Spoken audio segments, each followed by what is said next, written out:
So we're going to continue looking at limits, and again we want to highlight a few things in that when we divide by 0, okay, we have to be careful from which side of 0 we're dividing by, because as we divide from the positive side, our limit is going to be positive infinity, and as we divide from the negative side, it's going to be negative infinity. So if I draw a picture of this, 1 over x is going to go up like this, okay, from the positive side.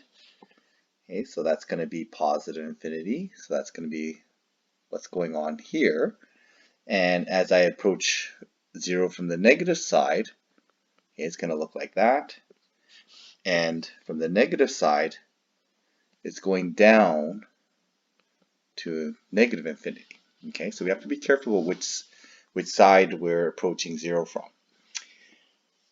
The 0 divided by 0, okay, this is the problem with limits, or this is the problem that allows limits to deal with, is this can be anything. Same with infinity over infinity. It can be anything. It could be 0, it could be infinity, it could be 15, it could be pi. We don't know. Okay, and really this 0 times infinity is just a kind of a hidden form of 0 over 0. And with limits, what we're going to do is compare the ratio of the numerator to the denominator. Okay, and that's the best way and most effective way we're going to deal with ratios, in the most common way as well.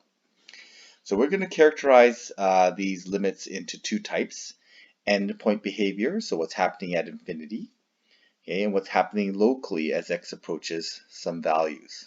Okay, so these are local behavior ones, where we're looking at x's going towards some local point.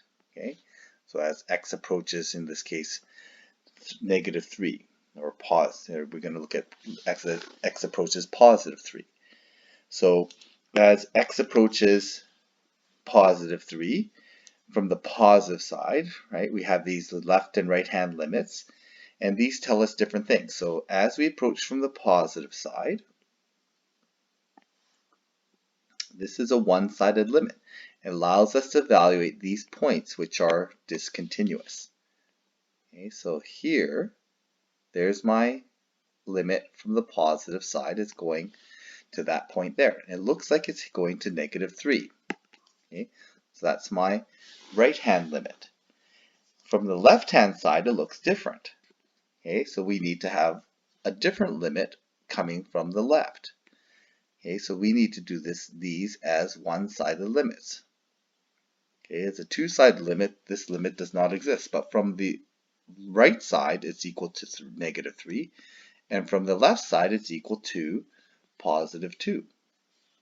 Okay, so these can be evaluated as right side and left sided limits.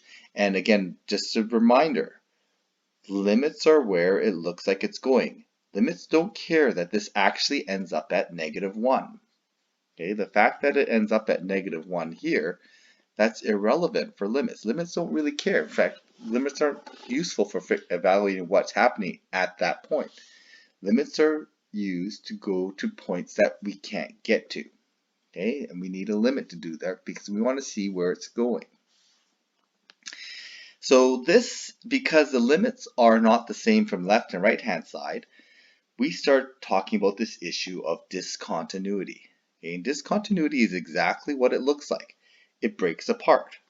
Okay, so when we talk about discontinuity, we're going to have formal ways to deal with this, but in the end, your eyes don't lie. If it breaks apart, it's discontinuous. Okay, and we also say that no limit exists at 3 because the left and right hand limits don't match. Okay, so unless the left and right hand limits match, we can't say that we have a limit. Okay, or in this case, this would be a two-sided limit right there. Okay, so let's take a look at another point at x equals 2, or as x goes to negative 3. Okay, negative 3 from the positive side. Okay, it's going to look like this. It's approaching negative 3 from the positive side. And yeah, it looks like we have a y value of 2. As we approach it from the negative side, okay, so negative 3 from the negative side, it looks like it's approaching the same point, okay, which is 2 as well. And since the left hand and right hand limits are the same, we say that the limit is equal to 2 from both sides. So this is a two-sided limit. Okay, so this is a two-sided limit, and this two-sided limit exists. And unless the limit matches from left and right hand sides, the two-sided limits do not exist. Okay, so there's lots of issues that are starting to show up here. Okay, we have this issue of left and right hand limits and two-sided limits. We have this issue now of, I've introduced a discontinuity. In discontinuity, although we're going to have formal ways to define it, we want to make sure that we understand what a discontinuity is. Visually, if it breaks apart, okay, your eyes don't lie.